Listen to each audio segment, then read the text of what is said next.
ರಾಮೇಶ್ವರಂ ಕೆಫೆಗೆ ಹೋಗೋರು ಈ ಸ್ಟೋರಿಯನ್ನ ನೋಡ್ಲೇಬೇಕು.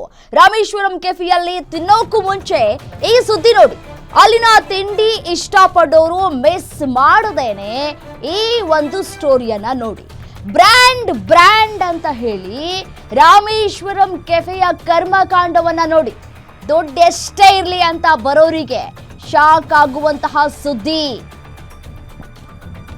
ಐಟಿಬಿಟಿ ಉದ್ಯೋಗಿಗಳ hot spot Rameshwaram cafe.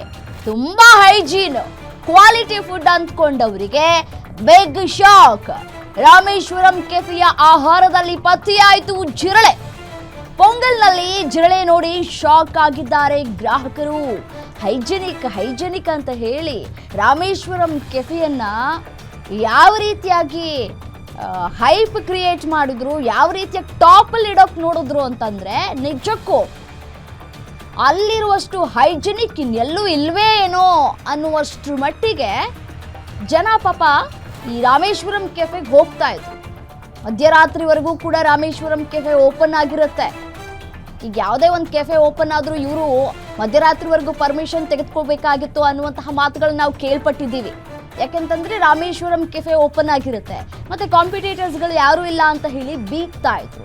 Hygienic ಅಂತ ಹೇಳಿ ಹೈಜೆನಿಕ್ ಅನ್ನುವಂತಹ ಹೆಸರಲ್ಲಿ ಗ್ರಾಹಕರ ಜೇಬಿಗೆ ಕತ್ತರಿಯನ್ನ ಹಾಕ್ತಾ ಇದ್ರು. ಒಂದು ಪೊಂಗಲ್ನ ಬೆಲೆ ನಂಬ್ತೀರಾ ಬಿಡ್ತೀರಾ, 300 ರೂಪಾಯಿ ಅಂತಂದ್ರೆ ಯೋಚನೆ ಮಾಡಿ. ಅಬ್ಬಬ್ಬ ಅಂದ್ರು ಅಕ್ಕಿ ಬೆಲೆ 100 ರೂಪಾಯಿ ಇರುತ್ತಾ?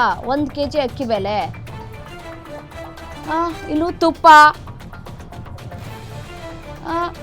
ಈ ಮೆಣಸು, ಇದೆಲ್ಲವನ್ನು ಏನು ಹಾಕಿರ್ತಾರೋ ಈ ಒಂದು ಖಾದ್ಯದ ಬಗ್ಗೆ ಅಷ್ಟೇ ನಾನು ಮಾತನಾಡ್ತಾ ಇದ್ದೀನಿ. ಬೇರೆ ಬೇರೆ ಖಾದ್ಯದ ಬಗ್ಗೆ ನಾನು ಮಾತನಾಡ್ತಾ ಇಲ್ಲ.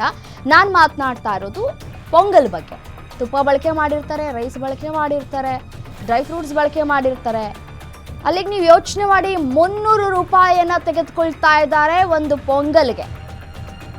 ಇನ್ನು ಕಾಫಿ ಬೆಲೆ 180 ರೂಪಾಯಿ. ಕಾಫಿ ಬೆಲೆ ಆಯ್ತು, ಹಾಳಾಗೋಗಿ ಬಿಟ್ಬಿಡ್ಲಿ. ಈ ಪೊಂಗಲ್ನ ಬೆಲೆ 300 ರೂಪಾಯಿ. ಅಷ್ಟು ಹಣ ಕೊಟ್ಟು ನಾವು ಹೈಜೆನಿಕ್ ಆಗಿರುತ್ತೆ, ಅಲ್ಲಿ ಯಾವುದೇ ಸಮಸ್ಯೆ ಇರಲ್ಲ, ತುಂಬಾ ನೀಟಾಗಿ ಮೇಂಟೈನ್ ಮಾಡಿರ್ತಾರೆ.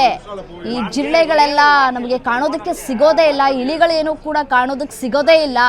ಇನ್ನು ಗೋಡೆ ಮೇಲೆ ಹರಿದಾಡುತ್ತಲ್ಲ ಹಲ್ಲಿ, ಅದು ಕೂಡ ಸಿಗೋದಕ್ಕೆ ಸಾಧ್ಯನೇ ಇಲ್ಲ ಅನ್ನೋಷ್ಟು ಮಟ್ಟಿಗೆ ನಾವು ಪೀಕ್ ಲೆವೆಲ್ಗೆ ತೆಗೆದುಕೊಂಡು ಹೋಗಿರ್ತಾರೆ ರಾಮೇಶ್ವರಂ ಕೆಫೆನ. ಬಟ್ ಆದ್ರೆ ದೃಶ್ಯದಲ್ಲಿ ಗಮನಿಸ್ತಾ ಇದ್ದೀರಿ, ಸಿಬ್ಬಂದಿಗಳನ್ನ ಅಲ್ಲಿ ಕರ್ತವ್ಯ ಮಾಡ್ತಾ ಇದ್ದಂತಹ ಸಿಬ್ಬಂದಿಗಳನ್ನ ಕರೆದು, ಏನ್ರಿ ಇದು ನಿಮ್ಮ ಹೋಟೆಲ್ನ ಅವ್ಯವಸ್ಥೆ, ಈ ಪೊಂಗಲ್ನಲ್ಲಿ ಜಿರಳೆ ಇದೆಯಲ್ರಿ, ಹೆಂಗ್ರಿ ಇದನ್ನ ನಂಬ್ಕೊಂಡು ನಾವು ತಿನ್ನೋದು, ನಿಮ್ಗಳನ್ನ ಹೆಂಗ್ರಿ ನಂಬ್ಕೊಂಡು ನಾವು ಕಣ್ಮುಚ್ಕೊಂಡು ತಿನ್ನೋದು ಅಂತ ಪ್ರಶ್ನೆ ಮಾಡಿದಾಗ, ಸರ್ ಪ್ಲೀಸ್ ದಯವಿಟ್ಟು ಕ್ಷಮಿಸ್ಬಿಡಿ ಸರ್ ಅಂತ ಬೇಡ್ಕೊಳ್ತಾ ಇದ್ದಾರೆ.